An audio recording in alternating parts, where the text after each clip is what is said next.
estou generalizando, né? Minha irmã é juíza, então eu ia começar apanhando na família mesmo, né? Já ia em casa mesmo tomar bronca, né? De qualquer modo, então, pessoal, eu estava falando aqui, agora que começou a gravar, boa noite, né?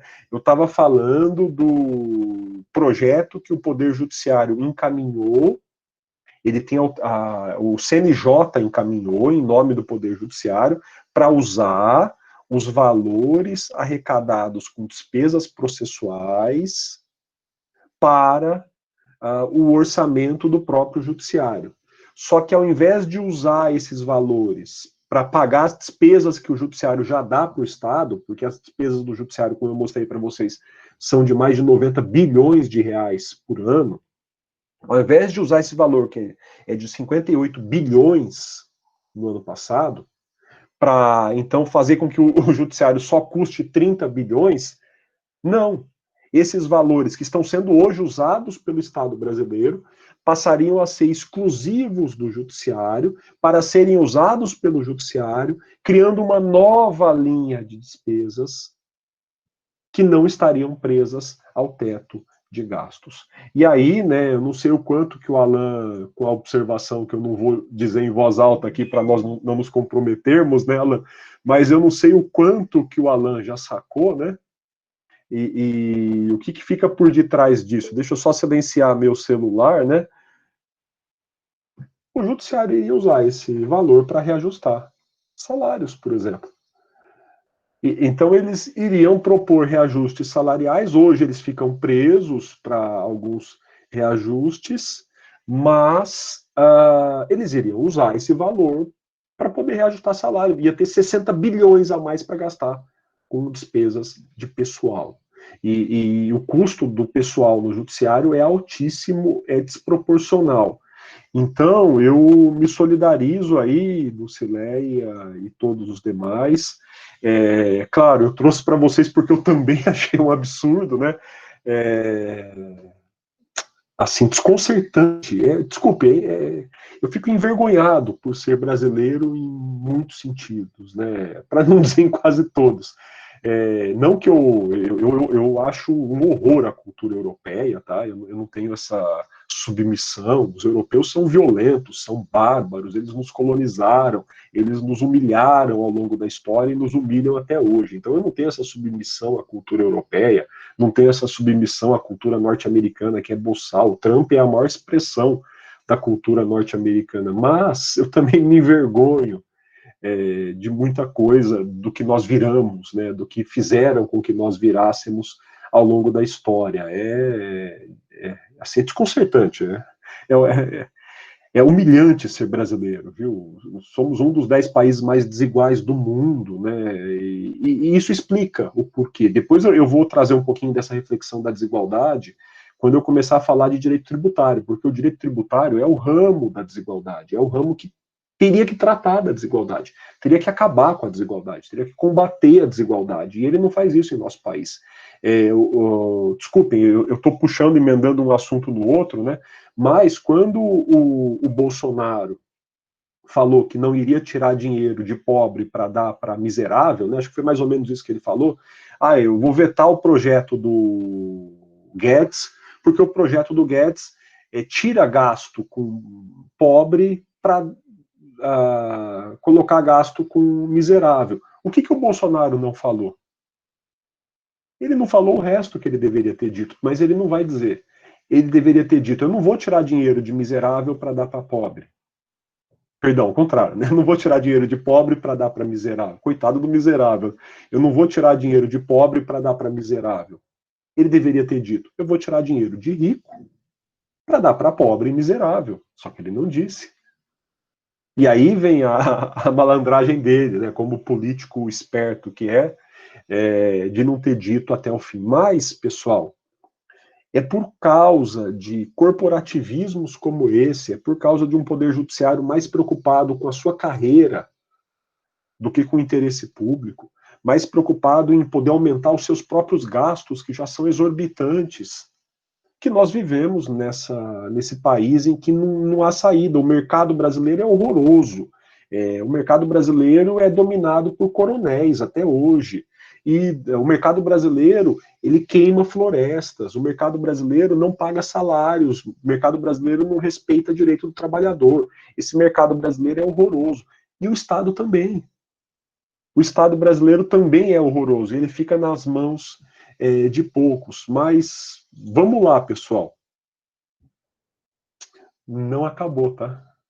Vamos para a segunda notícia que eu quero trazer para vocês, que está ligada ao nosso estudo de direito financeiro, tá, pessoal? Não, calma lá, calma lá, vocês vão ver. E qual é a segunda notícia? Muitos já devem ter visto, né? Capa do jornal Folha, Estado de São Paulo, de hoje. Qual é a capa? A AGU suspendeu a promoção em massa de servidores. Ai, ai. Pois é, pessoal. Aqui me chamou a atenção, por que eu trouxe para vocês? Porque o Ministério Público atuou junto ao Tribunal de Contas da União. Olha o controle aí. Olha o controle dos gastos. Esse é o ponto que eu conectei aqui com a nossa matéria, né? De modo direto. Olha o controle de gastos. Então, não sei se vocês acompanharam o que aconteceu. A AGU, Advocacia Geral da União, congrega 2 ou 3 carreiras e ela promoveu 600 servidores ao topo da carreira. De um ato só. Eles foram levados da posição em que estavam para a posição mais alta, para receber R$27 mil por mês, além dos honorários de sucumbência a que tem direito, porque são advogados públicos. Esse dinheiro, que dá também mais alguns milhões, é um dinheiro que é repartido entre os servidores. Ora, foram todos numa canetada só, galgados, arremessados no bom sentido, ao topo da carreira, trazendo um prejuízo também enorme para os cofres públicos. E aí o Ministério Público, tomando ciência desse ato, fez uma representação junto a quem? Ao Tribunal de Contas da União, que, como nós vimos na aula passada, é o órgão de fiscalização. O Tribunal de Contas da União recebeu o pedido do Ministério Público para que anulasse o ato, ao poder do Tribunal de Contas da União. Mas não foi preciso que ele agisse. Antes dele agir, foi a notícia de capa, o próprio órgão, a própria AGU, cancelou o ato de promoção. Meus caros, são 2 carreiras públicas. São 2 carreiras públicas que, nesse momento de pandemia, nesse momento de crise econômica, nesse momento em que a crise só não está pior por conta do auxílio emergencial que foi criado pelo Bolsonaro, mas majorado pelo Congresso, só por conta disso o país não está numa situação pior, mas nesse momento essas 2 carreiras só se preocuparam com uma coisa: em melhorar a própria condição. Então, são 2 notícias desconcertantes. A primeira nos trouxe um dos temas de que falamos, que é o teto de gastos. A segunda notícia eu reputei interessante porque nos coloca já, nos faz ver a importância do Tribunal de Contas da União, e ele sendo chamado, acionado pelo próprio Ministério Público, que poderia ter buscado vias judiciais, mas preferiu ir ao Tribunal de Contas da União para pedir a sua manifestação perante esse ato. Em suma, essas notícias, então, foram um tanto desconcertantes, né? Bom, dito isso, né, enquanto isso, o projeto bolsonarista vai muito bem, obrigado, vocês devem estar acompanhando, que a popularidade do Bolsonaro subiu. Depois eu devo gravar alguma coisa a respeito disso. Eu estou analisando os dados do Ibope, estou estratificando os dados, mas aparentemente o Bolsonaro está caindo na classe alta e está subindo em todas as outras classes sociais. Isso já parecia acontecer com os dados do Datafolha. O projeto dele vai muito bem, todavia o projeto dele tem um limite, que é o teto de gastos também, né? Então, o êxito do governo bolsonarista vai depender da forma como ele vai lidar com o teto de gastos. Se ele puder manter o auxílio emergencial, se ele puder criar a renda mínima, talvez ele faça um projeto político que o leve à reeleição. Neste momento, tudo leva a crer que sim, que haverá a reeleição. E nós vimos também um episódio muito marcante do silenciamento da linha neoliberal, né, o Guedes sendo convidado pelo general que estava ao lado dele a parar de dar uma entrevista, né? Ele foi retirado da entrevista quase à força, porque ele começava a falar besteira para o momento do governo, ele começava a vir com aquele papo dele neoliberal de enxugar o Estado, de cortar gastos, de reformar, que é o papo que já não está mais trazendo votos para o presidente. Dito isso, pessoal, agora eu vou para o que eu tinha programado, né? Essas coisas aconteceram e eu trouxe aqui para vocês. Eu vou para o que eu tinha programado e eu vou pedir licença para voltar das mesmas duas questões, ou das 4 questões que nós já fizemos na aula passada.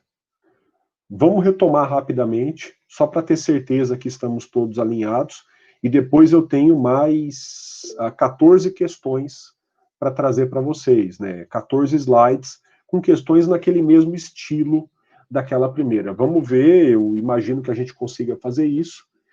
Vamos ver, aqui eu não tenho ideia do tempo, porque eu tinha previsto de fazer isso durante as próprias aulas, né? Eu não sei qual é o tempo que nós vamos levar para fazer só essas questões.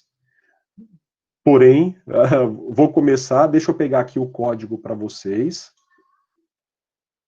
Então, vamos começar novamente das questões que já fizemos na aula passada, né?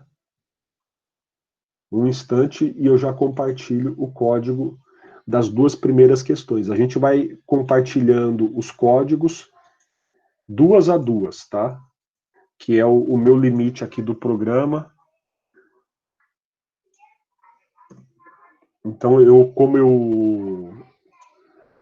é o primeiro semestre que eu uso o Mentimeter, então eu estou com além de eu não ter dinheiro para jogar fora, né, eu estou com uma conta gratuita. Então, a cada 2 slides eu tenho que renovar o link.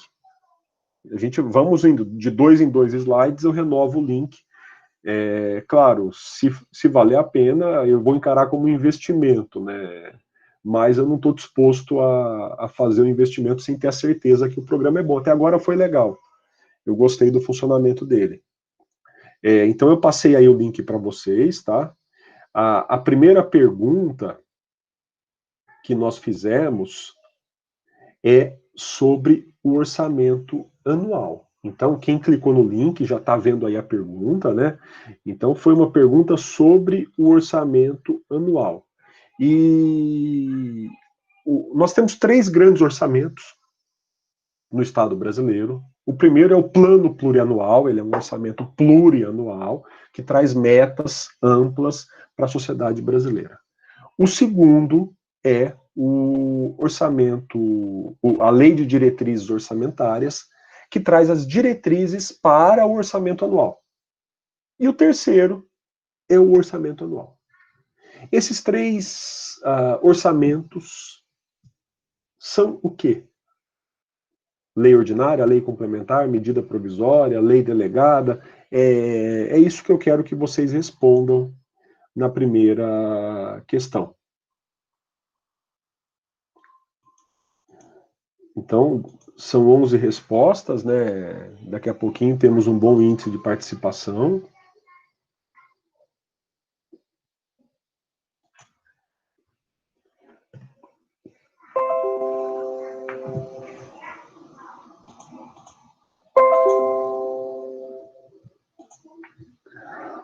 Bom, vamos lá, né? Nós já fizemos também essa atividade, não vou perder tanto tempo com as atividades que já fizemos. A primeira questão, o orçamento anual olha, felizmente ninguém marcou medida provisória, lei delegada ou emenda constitucional, tá? Porque realmente o orçamento não é nada disso. O nosso ponto aqui o orçamento é lei complementar ou lei ordinária? Cuidado, pessoal. O que eu vou dizer para vocês é que quem errou colocando lei complementar tem uma justificativa, tá?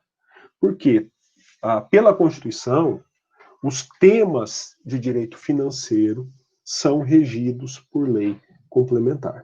Então, quando a gente fala de temas gerais de direito financeiro, eles devem ser tratados por lei complementar.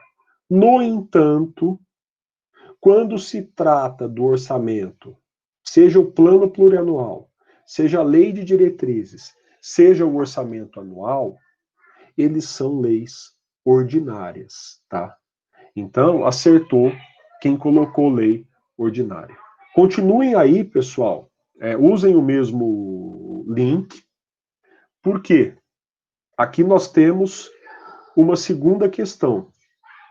A lei orçamentária é meramente autorizativa ou impositiva? Então, a nova questão nós discutimos isso, eu relembrei na aula passada, a lei orçamentária, ela obriga gastos ou ela autoriza gastos?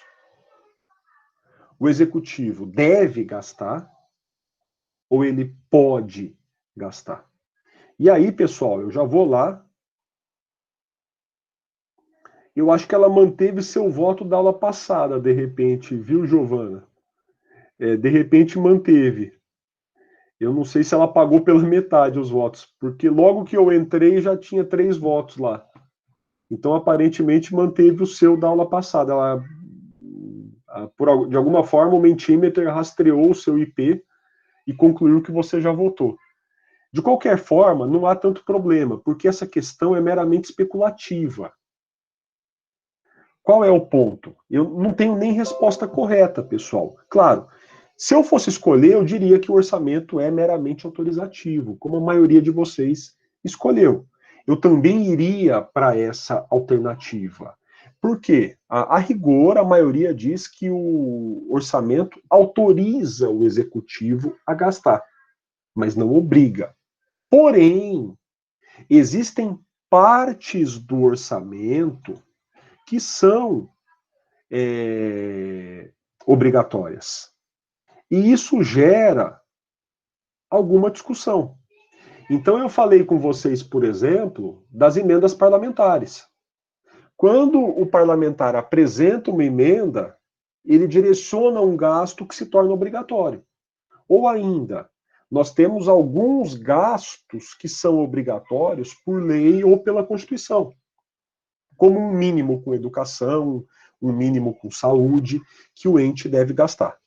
Então, há, sim, alguns gastos obrigatórios, mas eu iria, se eu fosse marcar, para a afirmativa de que, como a maioria de vocês marcou, né, o orçamento é uma lei meramente autorizativa. Eu vou agora compartilhar com vocês a segunda questão que nós também já respondemos, tá? Aparentemente não tem nenhuma resposta registrada. E aqui, essa questão é aquela em que nós tratamos do crédito adicional. Então, eu pergunto na primeira, um crédito que se refere a uma despesa não prevista e que exige autorização legislativa. Então, o crédito se refere é um crédito adicional. Por que ele é adicional? Porque ele não está daquele jeito lá no orçamento. Ou ele não foi previsto no valor correto, e eu preciso adicionar mais, ou ele não foi previsto no orçamento. Nesse meu exemplo, não foi previsto no orçamento. e ele só pode ser feito com lei, ou uma autorização, então, do Poder Legislativo. A questão que fica é: estamos nos referindo a que crédito? É o crédito suplementar, especial ou extraordinário? Esses são os 3 tipos de créditos adicionais. Já estamos lá com as 12 respostas. Vamos, então, falar um pouquinho dessa questão. Ou eu vou mostrar os resultados para vocês, vou passar para a próxima e nós conversamos, tá? Então, o crédito descrito, que é para uma despesa não prevista, que exige autorização legislativa, é um crédito adicional chamado de especial. Desculpa, pessoal, eu saí da tela antes da hora. Eu queria só clarear as outras duas e manter a cor da resposta correta. Metade da turma acertou. Esse é o crédito especial. Eu já volto a falar deles, pessoal. Agora sim, eu gostaria que vocês respondessem a próxima questão. Agora, é uma despesa não prevista e urgente, e pode ser criada por medida provisória.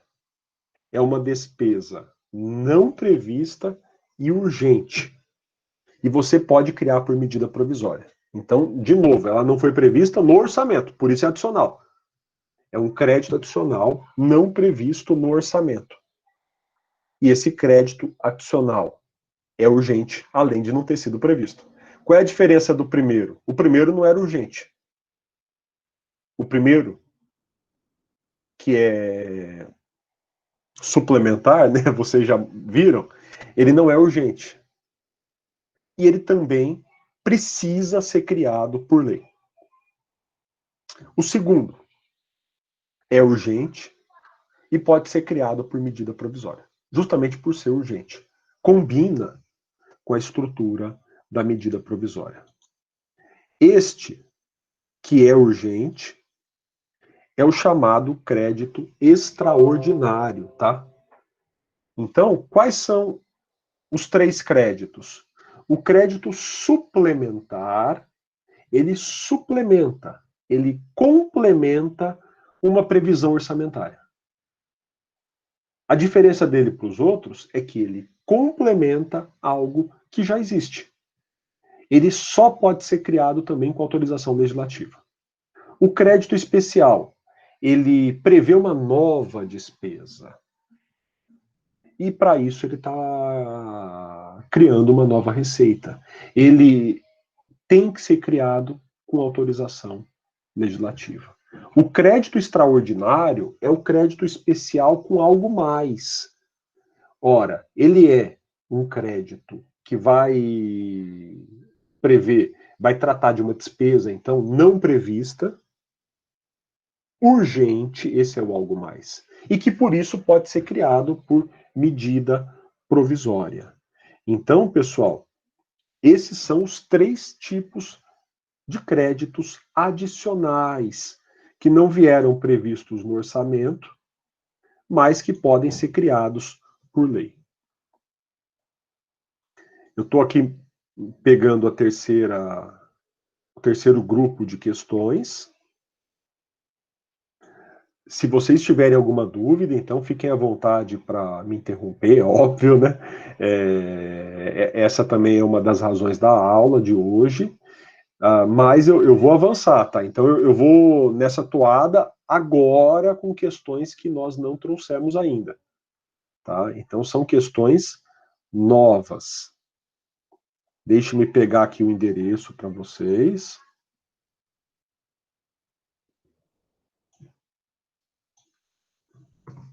Próximos slides, os próximos 2 slides, eu quero que você ordene o fluxo do ciclo orçamentário. É para você colocar em ordem fase a fase do que acontece no ciclo orçamentário. Então, eu estou pedindo para você ordenar qual é o primeiro, qual é o segundo, terceiro, são quantos? São 5, né? Primeiro passo, segundo passo, terceiro passo, quarto passo, quinto passo.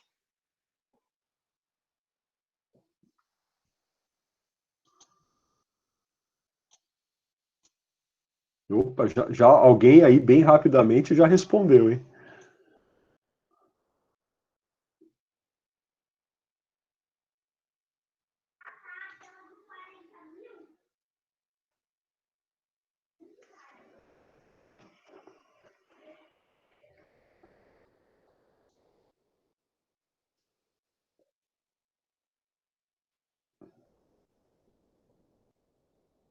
Olha, eu vou dizer que pelo menos o primeiro passo eu acho que todo mundo acertou.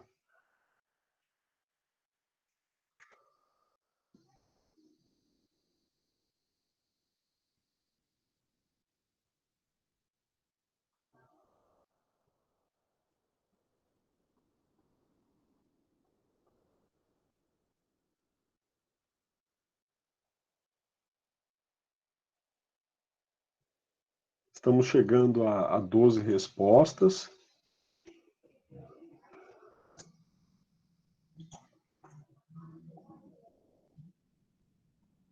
Eu não estou aqui preocupado, não estou controlando o tempo efetivo de cada teste, porque não tem também aquele caráter de teste.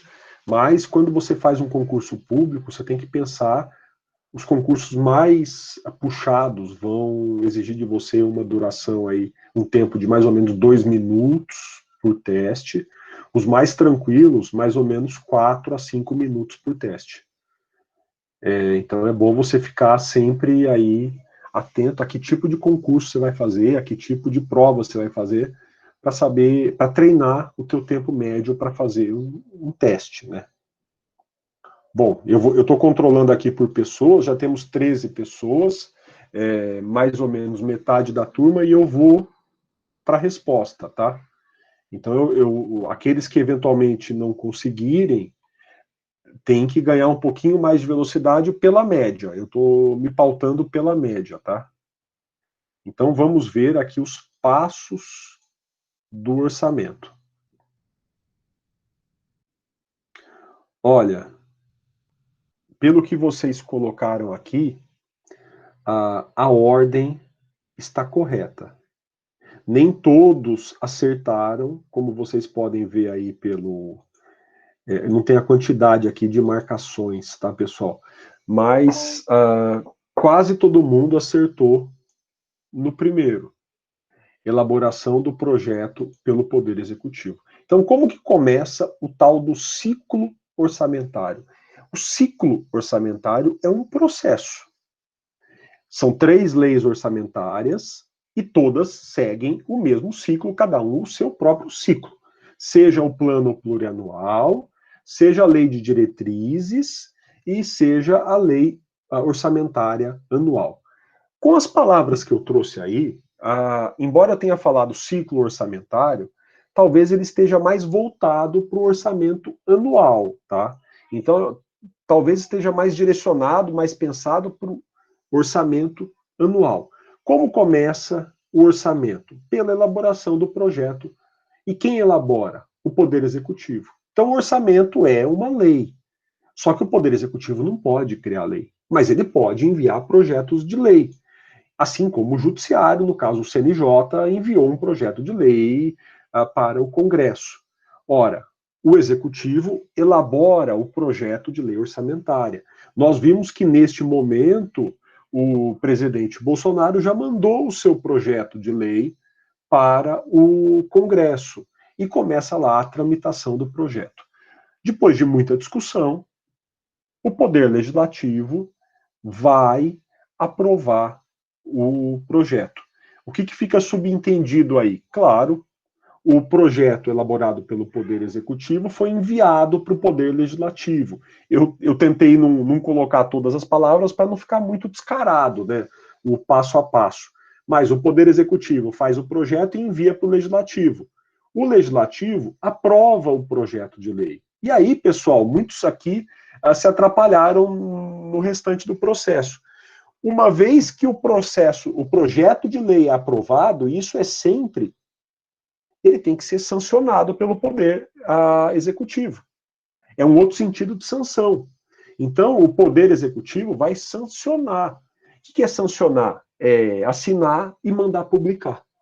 Então, o Poder Executivo vai publicar o projeto de lei já agora, convertendo esse projeto em lei. E aí, o ciclo de elaboração da lei orçamentária está completo. O próprio Poder Executivo vai executar o orçamento, então ele vai começar a colocar em prática o orçamento no próximo ano. Uma vez publicada a lei orçamentária, ela vai reger os gastos e as arrecadações do Poder Executivo. E esse processo vai ser controlado, entre outros, mas, sobretudo, pelo Tribunal de Contas. Então, a maioria acertou, ainda que tenha havido aqui uma pequena distorção em alguns momentos. Esta fase foi colocada antes dessa. O que importa é que a maioria de vocês acertou, né? Dos que fizeram. Eu vou avançar. Alguma dúvida? Então, é o ciclo de um projeto de lei. Coincide, Vitória, que é o projeto de lei orçamentária, tá? É a lei do orçamento. Permitam-me, então, avançar. Vamos para o outro slide. Aí eu tenho 3 tipos de receita. Pessoal, tudo bem se você não tem muita certeza. Eu passei por isso na matéria Direito Financeiro e eu vou voltar a isso na matéria Direito Tributário, tá? Então, nesse ponto, fiquem tranquilos e tranquilas, porque eu vou voltar a essa questão em Direito Tributário. O que é uma receita vinculada? O que é uma receita desvinculada? A receita vinculada é aquela que está vinculada a um órgão, a uma despesa, a um fundo. Então, o dinheiro entra e está preso. A receita desvinculada, ela entra e não está presa. Ela pode ser usada, em tese, para qualquer coisa. Então, eu quero que você mexa aí a bolinha da esquerda para a direita. Se você não mexer, a receita é vinculada. Se você mexer, a receita é desvinculada.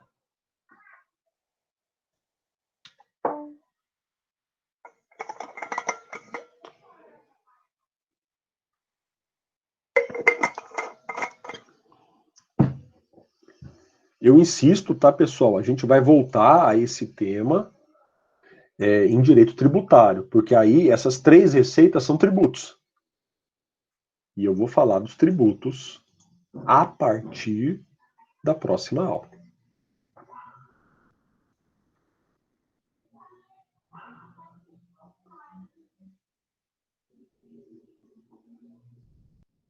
Bom, eu estou esperando mais um pouquinho, já são 7 respostas.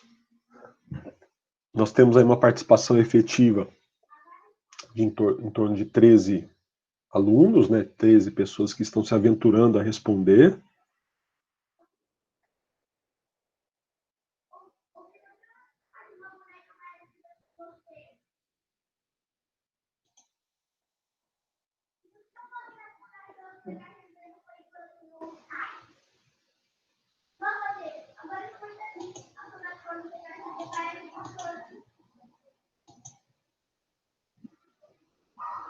Bom, chegamos a 11 respostas.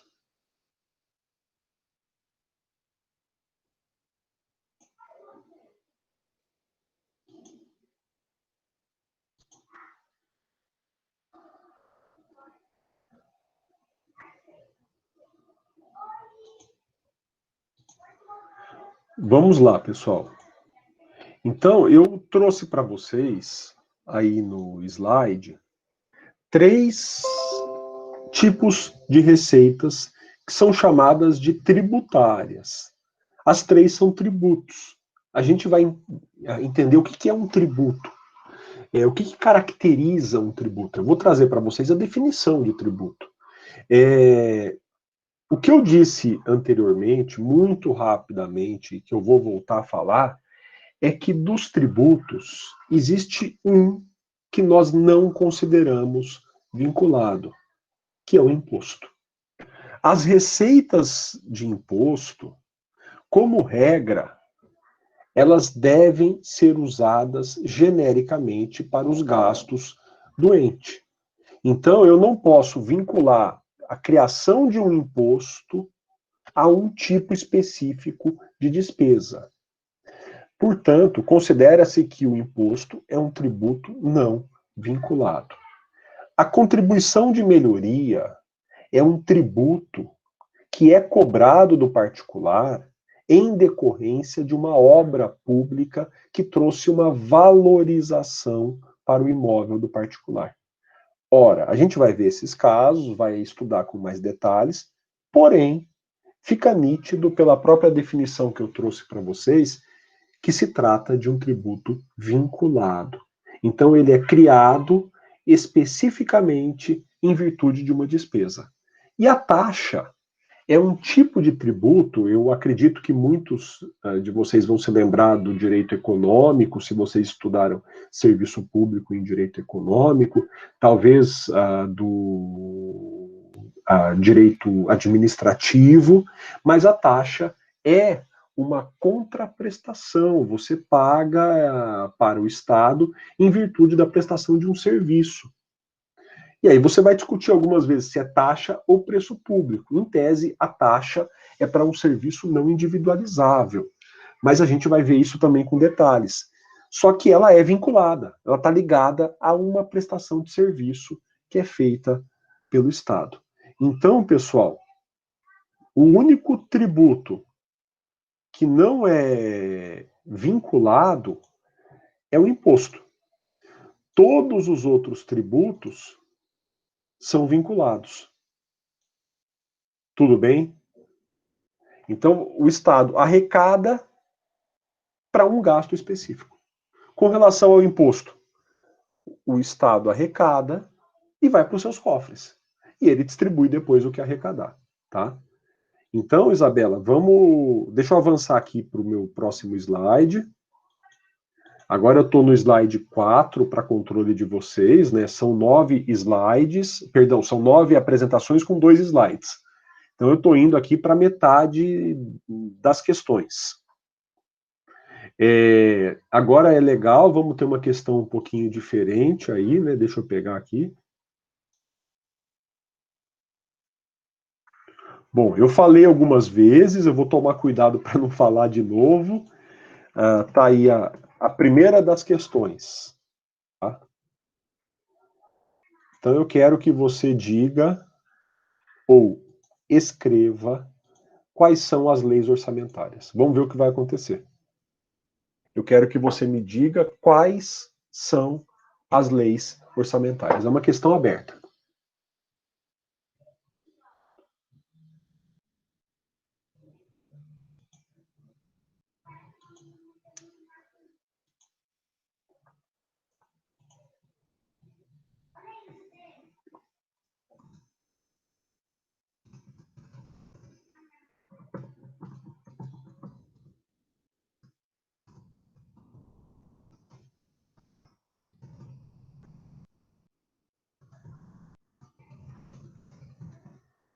Então eu quero que você diga quais são as leis orçamentárias.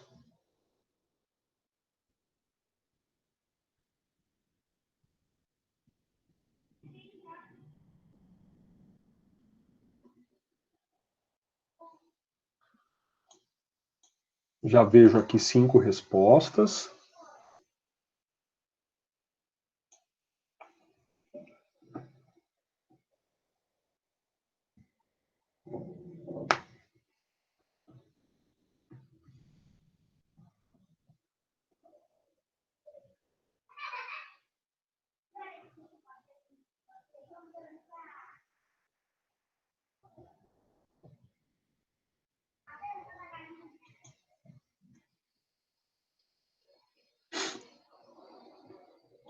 9 respostas por hora.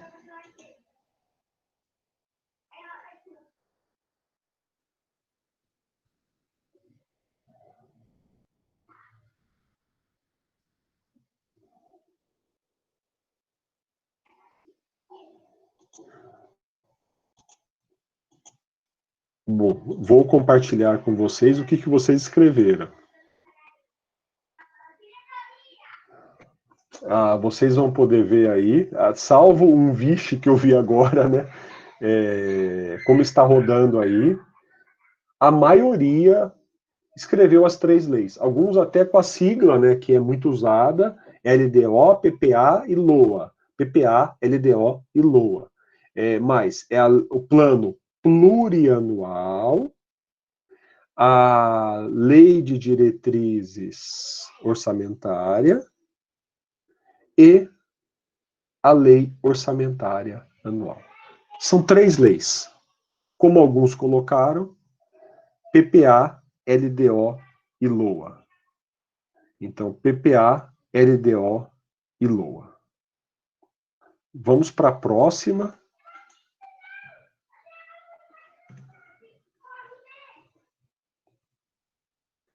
Aí, pessoal, é uma questão matemática quase. Durante o seu mandato, quantas LDOs o presidente apresentará? Então, vamos lembrar, plano plurianual, LDO e LOA. Quantas LDOs? Eu poderia ter perguntado também o plano plurianual, poderia ter perguntado a lei orçamentária anual. É que eu acho que se eu perguntasse a lei orçamentária anual, ficaria talvez um pouquinho óbvio, né? A menos que eu não escrevesse o anual.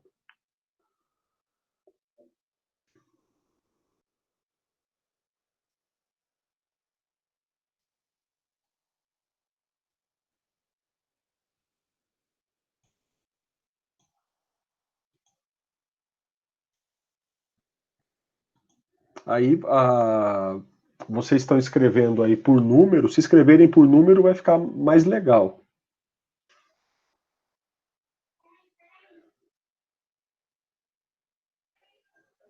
Vamos ver aí, Vitória, se você acertou ou não, né? Daqui a pouquinho eu vou falar. Mas até agora, a maioria está acertando.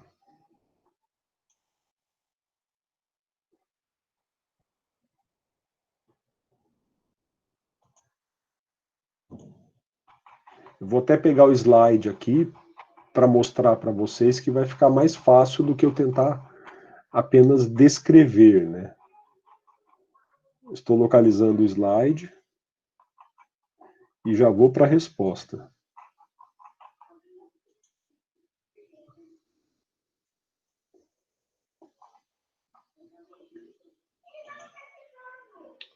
Bom, vamos ver então.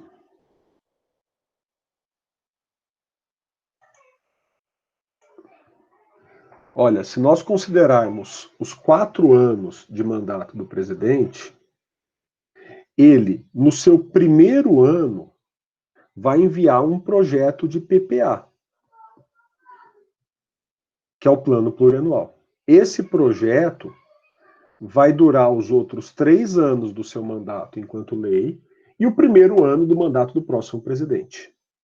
Quando o presidente assume, já há uma LDO que foi apresentada pelo presidente anterior, mas ele vai apresentar o primeiro projeto no primeiro ano de mandato, o segundo projeto, o terceiro e o quarto, sendo que o quarto vai para o próximo presidente.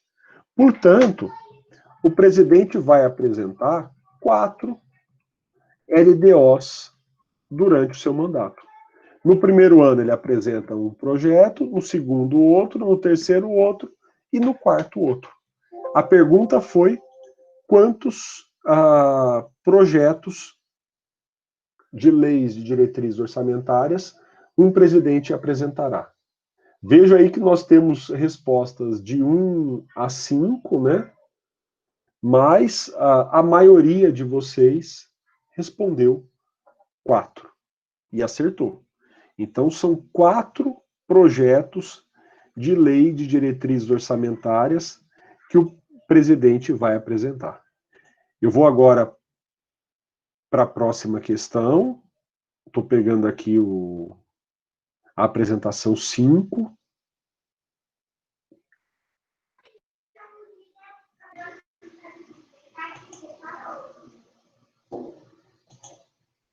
E agora, pessoal, a gente vai conversar um pouquinho sobre a receita, tá? Então, essa pergunta, tal qual nós já fizemos com o orçamento, eu quero que você ordene as fases da receita. Para simplificar, eu juntei as 2 últimas fases em uma só.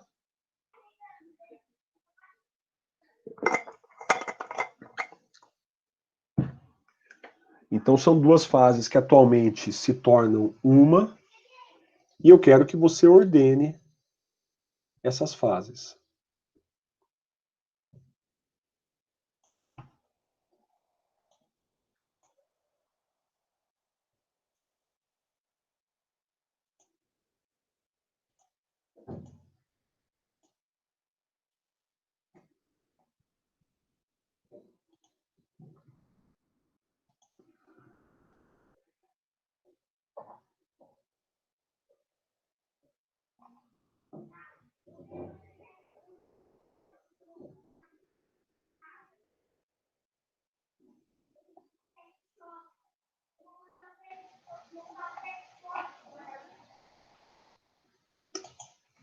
Bom, 8 pessoas já responderam, 9 agora, 10.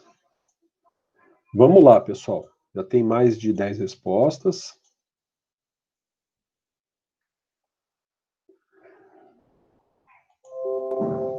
Por que é importante falar das fases da receita?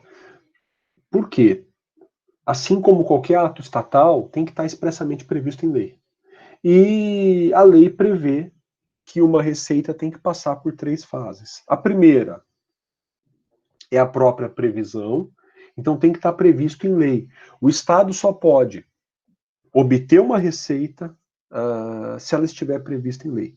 Claro, podem acontecer situações ao longo de um governo que são imprevisíveis e que se converterão em receitas, sim, mas especificamente, se for uma receita que demande ação estatal, como a cobrança de um tributo, ela tem que estar prevista em lei.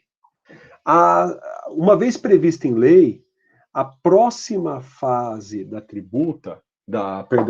da receita é o lançamento. É o momento em que a receita vai se materializar numa cobrança. Então, ela vai se materializar num boleto ou num valor a ser debitado de uma conta.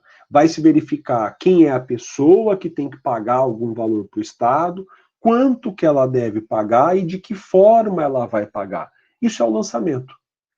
E o lançamento vai terminar, espera-se, com a arrecadação e o recolhimento da receita. Eu disse para vocês que, primeiro, o funcionário ia arrecadar o dinheiro na casa da pessoa, muitas vezes, levava esse dinheiro para o Estado, entregava o dinheiro para o Estado e o dinheiro era recolhido. Hoje, as 2 fases acontecem praticamente juntas. Então, a pessoa já paga, o Estado arrecada e recolhe ao mesmo tempo, porque nós temos muitos meios de pagamento, inclusive digitais. Bom, dito isso, vamos para a próxima pergunta, tá? Já avancei aqui o slide. Também é uma pergunta que está aí propositadamente, mas que vai entrar na matéria de direito tributário. O problema que nós temos é que o direito financeiro chama uma coisa de tributo e o direito tributário chama outra. Então, o que eu quero saber é quais os tributos para o direito financeiro, tá? Eu quero saber quais os tributos na perspectiva do direito financeiro.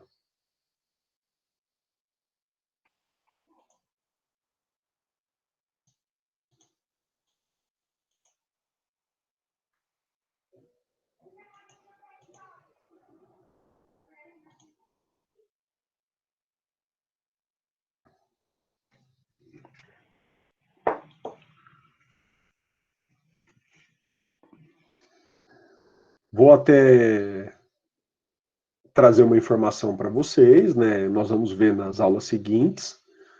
Para o direito tributário, todos são tributos. Para o direito tributário, todos esses 5 são tributos. Esses são os tributos que nós vamos estudar no direito tributário.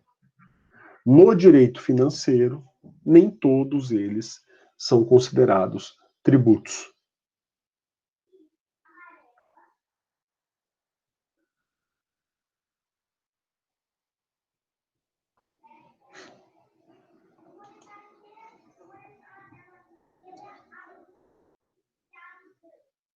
A lei financeira que define os tributos é de 1964, ela é usada até hoje, e ela traz a definição desse universo de apenas alguns tributos, não todos os que estão aí.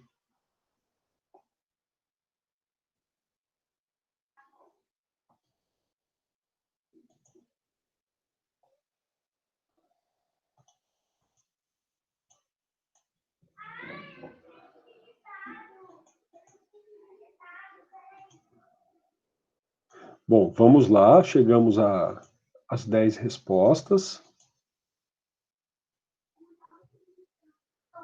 Olha, para o direito financeiro, imposto é tributo. Tanto para o direito financeiro quanto para o direito tributário. Então, os 5 são tributos para o direito tributário. Para o direito financeiro, taxas são tributos. Assim como as contribuições de melhoria. O direito financeiro não considera o empréstimo compulsório como um tributo, ele não entra nas receitas tributárias do orçamento, por determinação legal, assim como as contribuições especiais. São contribuições sociais, contribuições sobre categorias profissionais, contribuições econômicas, por exemplo. A maioria de vocês acertou, né? A maioria de vocês marcou impostos, taxas e contribuições de melhoria. Vamos estudar esses tributos, como eu salientei, a partir da próxima aula. E vamos agora para a 6ª apresentação, com questões nessa nossa retomada, né, por toda a matéria de direito orçamentário, especificamente falando. Agora, pessoal, depois de falar da receita, nós falamos da despesa. Então, agora vamos fazer 2 questões, salvo engano, sobre a despesa. E a primeira dessas questões, tal e qual com relação à receita, é para você ordenar as fases da despesa.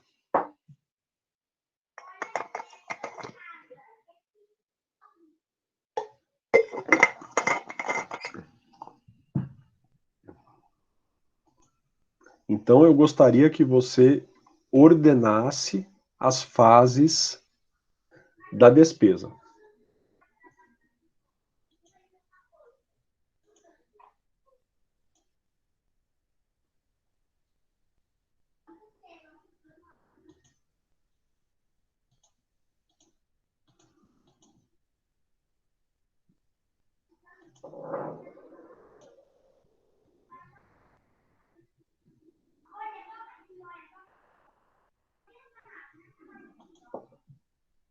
São 6 respostas já.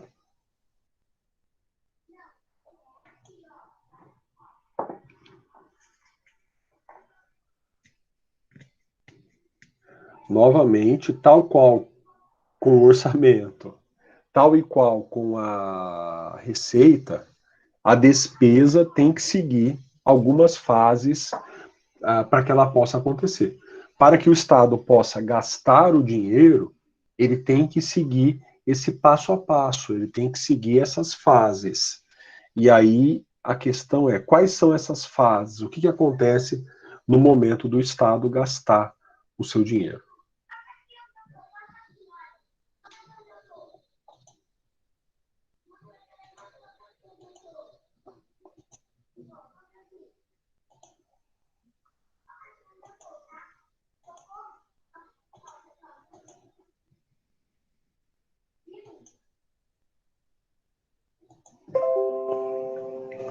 Olha, pessoal, a maioria, de novo, acertou, né?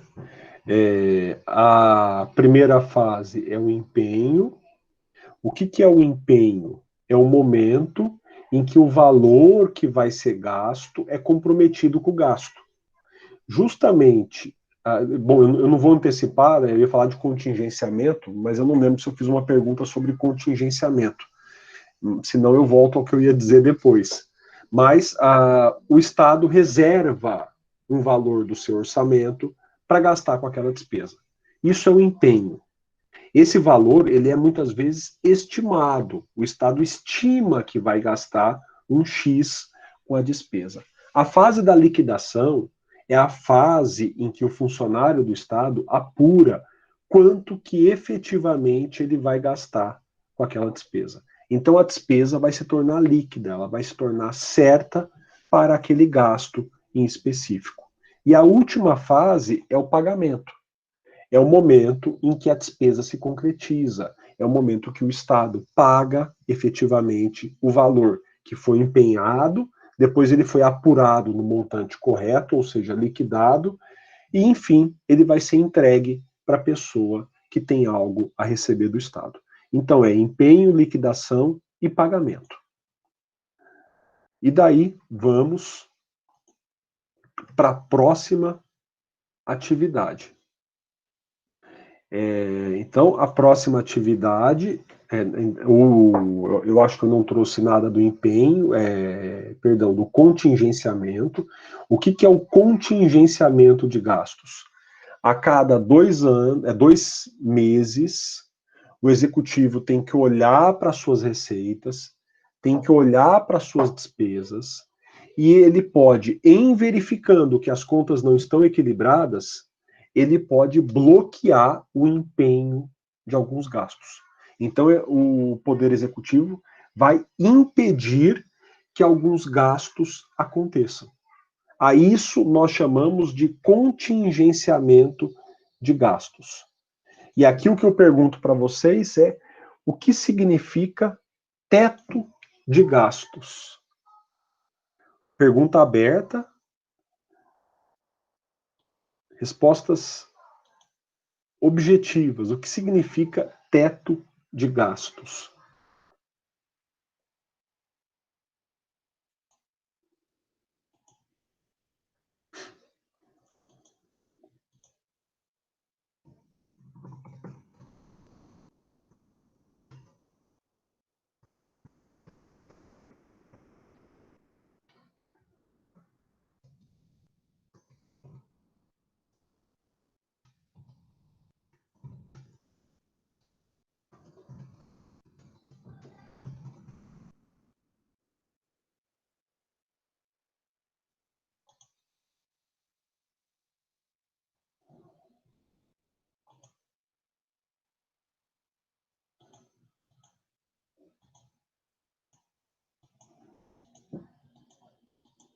Já temos 6 respostas.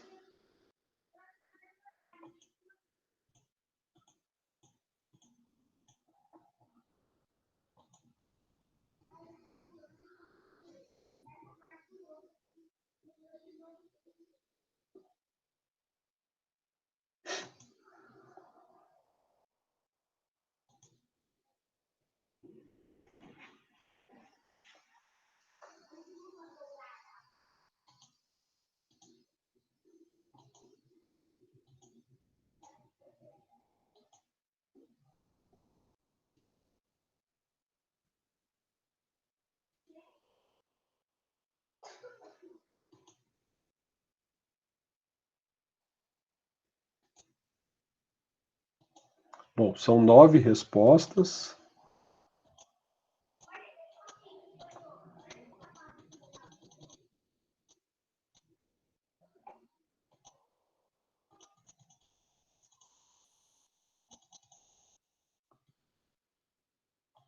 Vamos ver o que vocês escreveram, né?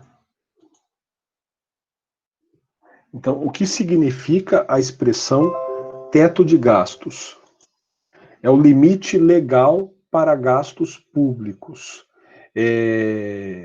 Eu acrescentaria que esse limite é trazido pelos gastos do orçamento do ano anterior, corrigidos pelo IPCA. É um bloqueio aos gastos orçamentários que foi feito pela Constituição Federal, impedindo um aumento nos gastos do Estado brasileiro, que se reputava muito alto. Então, é um limite de despesas do Poder Executivo. Aí eu só acrescentaria que é do Estado inteiro, tá? Porque o orçamento é para o Estado inteiro. Então, todo o Estado está preso ao teto de gastos.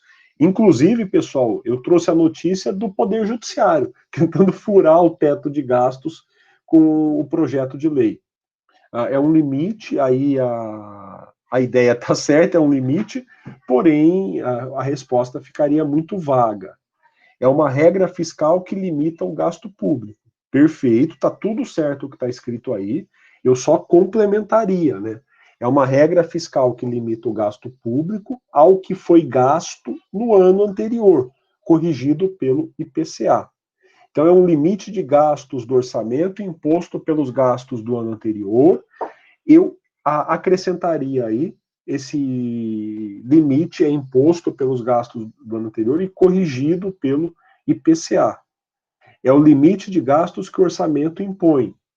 É o limite de gastos que o orçamento do ano anterior impõe, corrigido pelo IPCA, tá, pessoal?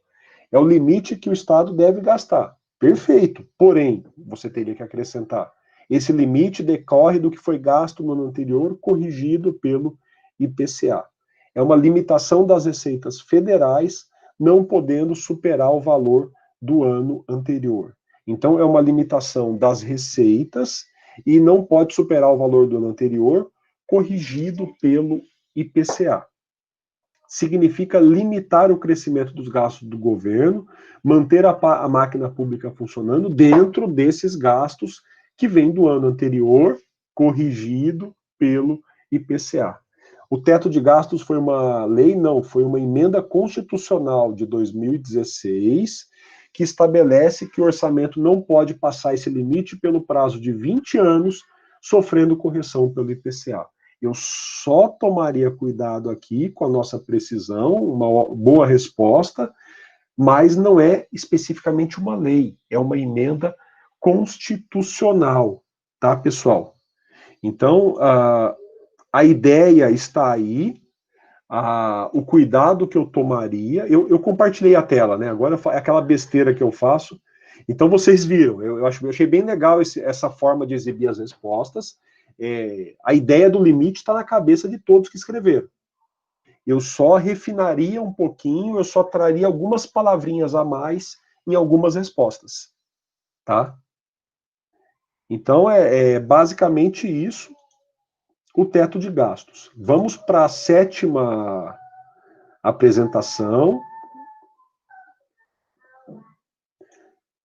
Vamos para a sétima série de slides. E aqui eu lembrava que eu tinha feito a pergunta e não lembrava que ela estava aqui.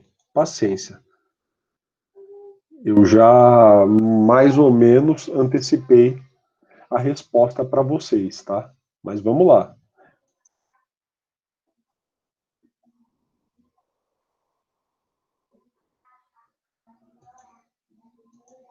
A limitação de um gasto pelo governo decorrente do não atingimento de meta pelas receitas é.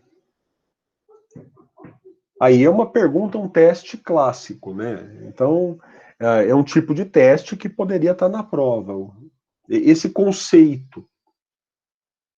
Eu trouxe uma definição. Essa definição se refere a que expressão?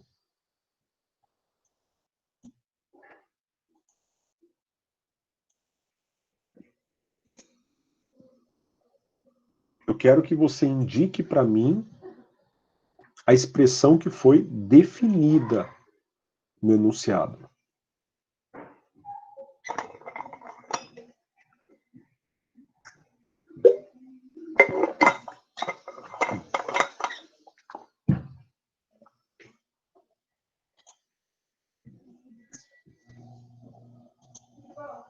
E aí, eu estou vendo aqui, por enquanto, a confusão que eu imagino que aconteça com essa pergunta está acontecendo. Embora a maioria esteja acertando.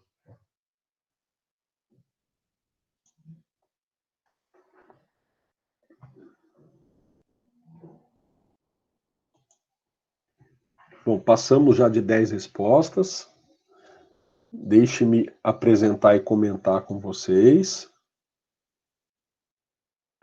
Olha, o enunciado fala da limitação de um gasto pelo governo. E esse gasto tem que ser limitado porque não se atingiu a meta que se esperava da receita. Então você arrecadou menos do que esperava e você não atingiu aquela meta, porque arrecadou menos. Então o governo precisa agir e limitar um gasto. Ele vai limitar o gasto em decorrência disso. Eu não estou dizendo do limite imposto por todos os gastos decorrente o limite do orçamento do ano anterior. Eu estou me referindo, desculpe, pessoal, eu estou me referindo a um único limite. E a isso nós chamamos contingenciamento de gastos. O governo, percebendo que não está arrecadando quanto gostaria, vai ter que contingenciar o gasto. Ele vai ter que segurar os gastos.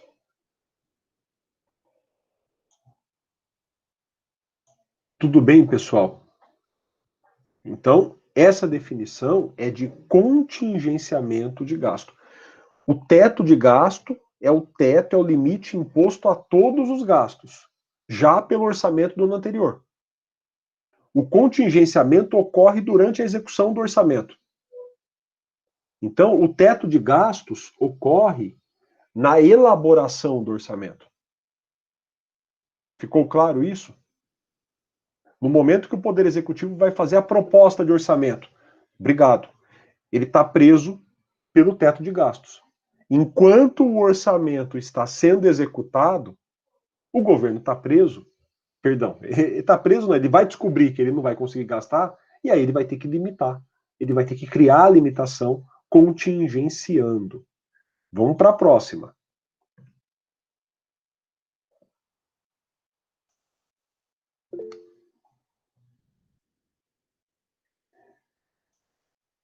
Aí você pergunta, Daniele, da transferência, em que sentido?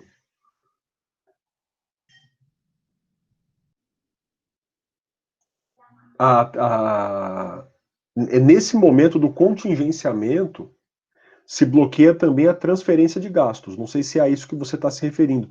Então, quando se percebe que a receita é menor, o Estado vai bloquear não apenas o gasto, como a transferência de receitas. O governante pode bloquear as duas coisas, que é muito bem lembrado aí pelo que você escreveu, né? Você nos lembrou que também a transferência fica contingenciada, fica bloqueada.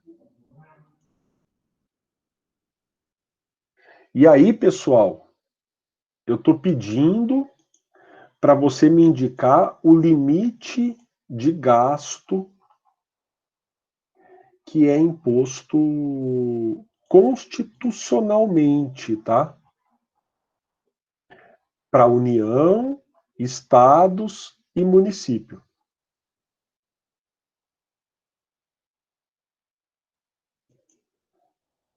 Então, quanto que a União pode gastar com pessoal? Quanto que o estado pode gastar com pessoal? Quanto que o município pode gastar com pessoal? Eu vou ter a média de vocês, né? São 3 pessoas que responderam. Então eu quero saber quanto que cada um pode gastar com pessoal.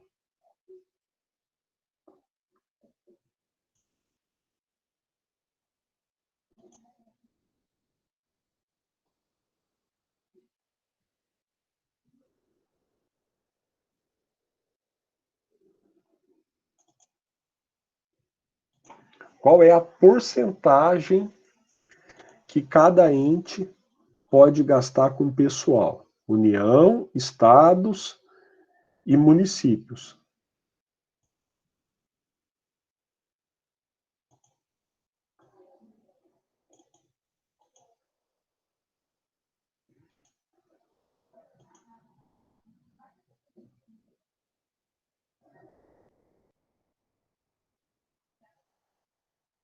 Bom, vamos chegar. Já estamos com 9 respostas.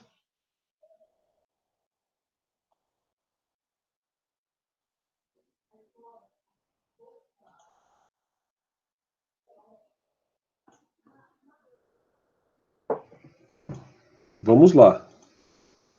Paramos em 9 aí. O pessoal está em dúvida. Olha, a Constituição diz que, em relação ao que cada ente arrecada, ele tem um limite para gastar com o pessoal. Qual é esse limite? A maioria aqui acertou. Na União, o limite é de 50%.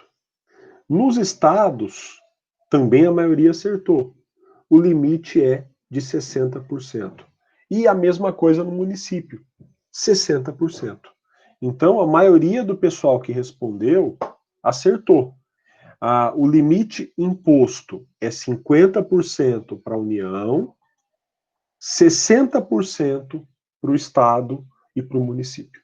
Então, do total arrecadado, é isso que eles podem gastar com despesas de pessoal. Agora, me perdi aqui, nós vamos para a 8ª apresentação.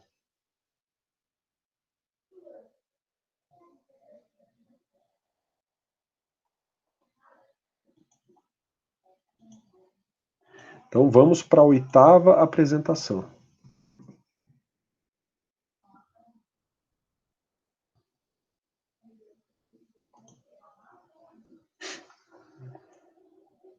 Eu quero que você classifique o crédito público. Eu trouxe 4 tipos de crédito público. Empréstimo compulsório é um tipo de crédito público, empréstimo bancário é um tipo de crédito público, título da dívida pública é um tipo de crédito público e depósito de bancos no Banco Central é um tipo de crédito público. Eu quero que você classifique esses 4 tipos. Em que sentido? Se é um crédito público voluntário ou involuntário. Então, você vai jogar para um lado ou para outro lado o medidor.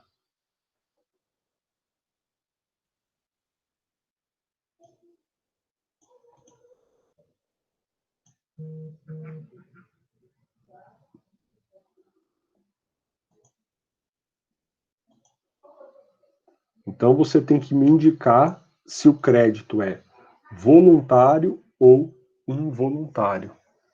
Já 5 pessoas responderam.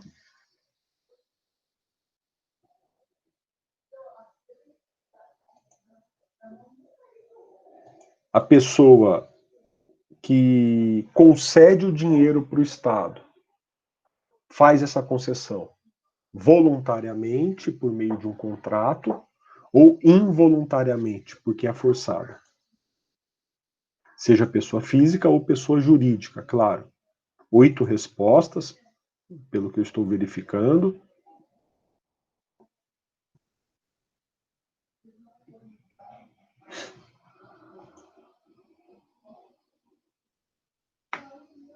Já temos as 10 respostas que eu costumo aguardar. Então, vamos ver o que a maioria respondeu. Olha, como tem ocorrido, a maioria acerta. Eu não sei se cada um de vocês individualmente acerta. O empréstimo compulsório, como o próprio nome indica, compulsório é involuntário. Aquele que concede esse empréstimo para o Estado o faz forçadamente. Quando o Estado pede um empréstimo bancário, 100% aí de vocês marcaram que é um empréstimo voluntário. Então, todos aí acertaram. Aqui, quase todos indicaram que o título da dívida pública é um empréstimo, é um crédito voluntário. Por quê? Compra o título da dívida pública quem quer. Então, desculpe, só o banco que quer empresta para o Estado. Ele é voluntário. Só o cidadão que quer compra o título da dívida pública. É um crédito voluntário. O Banco Central força outros bancos a fazerem depósitos no próprio Banco Central para tirar a moeda de circulação ou para controlar a quantidade de dinheiro. Esse é considerado um crédito público involuntário. Aqui foi o ponto com maior divergência, também não sei se ficou claro o que foi escrito, mas trata-se aí de um crédito involuntário, tá, pessoal? E de novo, hein, desculpe, eu estou avançando, pressupondo aí, em algum momento a Daniela escreveu, mas todos aí que tiverem dúvidas, né, me digam que que eu paro e respondo. Mas eu vou avançar aqui para a próxima questão, então. Mantenham-se aí no mesmo slide. Eu quero que você indique razões para o Estado emitir títulos da dívida pública. Por que o Estado emite títulos da dívida pública?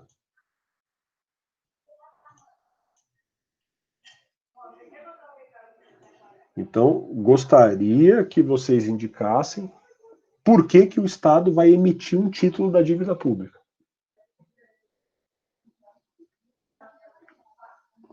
Duas pessoas já responderam. Tem gente que... Eu não sei quem de vocês aí, né? Mas tem gente que é realmente muito rápido. Eu mal termino de ler, já responde e às vezes com acerto, né, Isabela? Não sei se é você, quem é que é aí, porque além de tudo, né, responder rápido é fácil. A questão é responder rápido e acertar ainda, né? Pelo que eu estou vendo aqui, com acerto. Até agora, todos estão acertando. Não sei se faltou um na resposta de alguém, mas todos aí, ou todas, estão acertando. E quiçá, né? Olha, que palavra bonita, eu adoro. Quiçá. Quiçá também na prova, né? Você que está respondendo e acertando, acerte. E você que está errando, é agora, hein, pessoal? Essa é a hora de errar, então fique tranquilo. Quiçá na prova também todos acertem, e esta é a hora de errar. Esse é o momento. Vamos lá, né? Vamos ver, claro, na prova, em testes, eu não vou fazer nenhuma alternativa, nenhuma pergunta com duas alternativas certas, tá? Isso causa problemas, sobretudo para o Google corrigir. Eu vou fazer um formulário do Google, então na prova só vai ter uma resposta para ser marcada, com 4 alternativas. Mas chega de falar, né? Vamos ver o que vocês marcaram. Então, por que o Estado emite um título da dívida pública? Fundamentalmente porque ele precisa de dinheiro. Então, o Estado está precisando de dinheiro. Ele precisa de um crédito.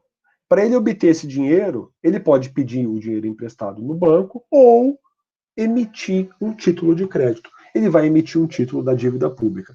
Uma das razões pode ser para financiar a própria dívida. Eu vou emitir um título, eu vou me endividar de novo para pagar o que eu estou devendo. Desculpe, é aquela desgraça, né, de você pedir empréstimo para pagar empréstimo. É o fundo do poço que o capitalismo condena muitos de nós. Então você pede dinheiro emprestado para pagar outra dívida que você já contraiu. Olha, ninguém marcou. Não tem sentido o Estado emitir um título da dívida pública para emprestar dinheiro para as pessoas. Por que o Estado se endividaria para emprestar dinheiro para as pessoas? Não faz sentido. Ele, em tese, só vai emprestar dinheiro para as pessoas se ele já tiver previsto isso e ele não vai contrair uma dívida para fazê-lo. É o contrário, ele está precisando de dinheiro. Ele não tem dinheiro sobrando para emprestar para as pessoas. E o Estado pode, sim, emitir títulos da dívida pública para, entre aspas, como se diz, comprar moeda. O Estado vai emitir título os particulares vão comprar esses títulos e pagando um dinheiro. O Estado pega esse dinheiro e tira de circulação, muitas vezes para controle da inflação.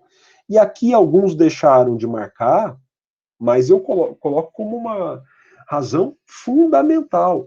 O Estado emite títulos da dívida pública para obter receitas. Ele vai vender o título e vai obter o quê? Dinheiro. Então eu reputo essa razão aí fundamental, tá, pessoal? O Estado precisa de dinheiro, precisa de receita. Por isso ele emite o título da dívida pública, tá? E eu não vou... eu já vou passar a próxima aí para vocês, né? Não vou fazer graça aqui, não vou demorar muito, porque o tempo já começa a correr, né? Então eu vou passar a última série de perguntas para vocês, para a gente já poder, na próxima aula, considerar isso encerrado. Só um minutinho que eu estou pegando aqui o link. Vamos lá, é a última série, com mais 2 slides. Aqui nós entramos no tema da última aula, fiscalização, tá? A gente encerrou o crédito na última aula e falamos da fiscalização. Fiscalização e controle. Então, conforme o artigo 70 da Constituição Federal, o Congresso Nacional realiza que tipo de fiscalização? Eu quero que você marque sim ou não. Então, se o Congresso Nacional realiza essa fiscalização, você marca sim. Se ele não realiza, você marca não.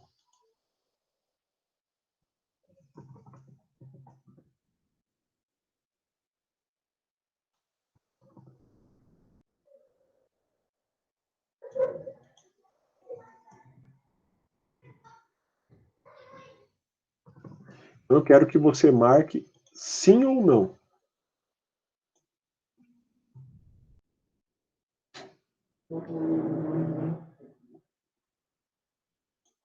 Temos aí o texto do artigo 70. Eu vou até procurar aqui na minha apresentação o artigo 70, um instante. Que ele foi o começo da nossa conversa, né?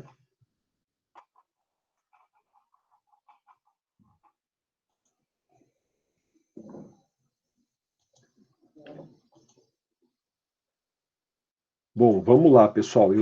Por causa do tempo, tá? Eu vou mostrar para vocês o artigo 70.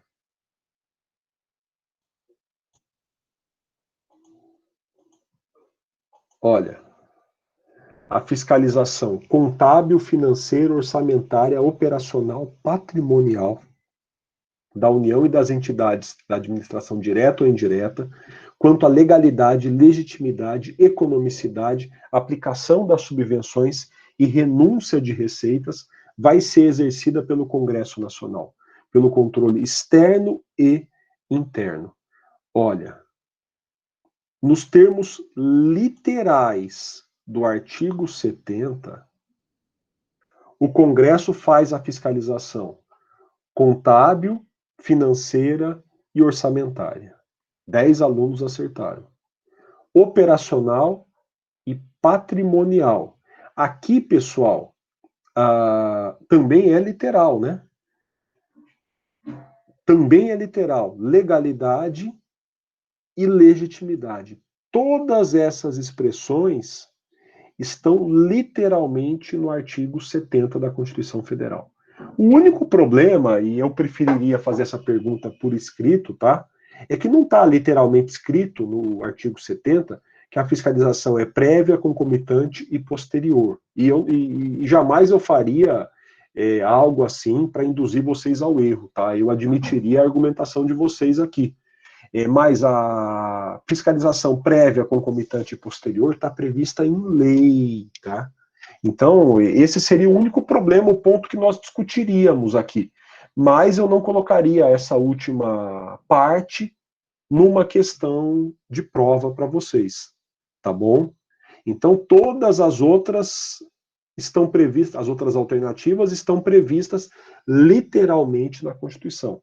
A única coisa que não está prevista literalmente é esse momento da fiscalização. E para encerrar, eu vou aqui avançar, né?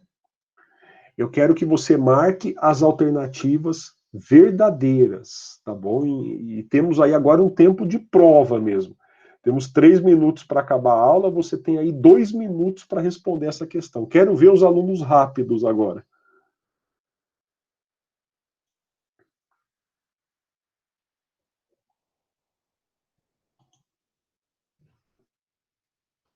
É para marcar só se for verdadeira.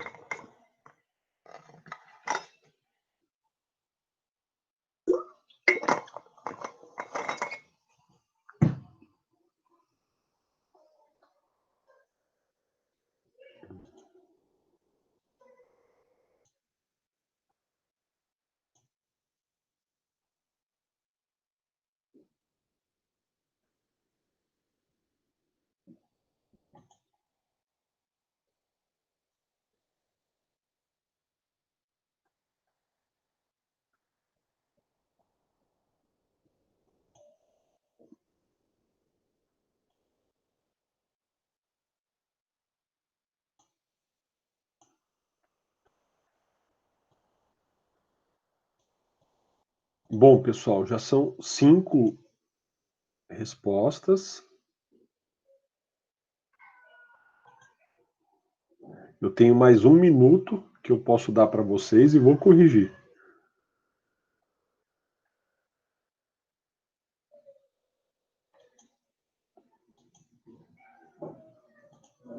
Vamos lá. Então, são alternativas verdadeiras ou falsas, né? Vamos à primeira.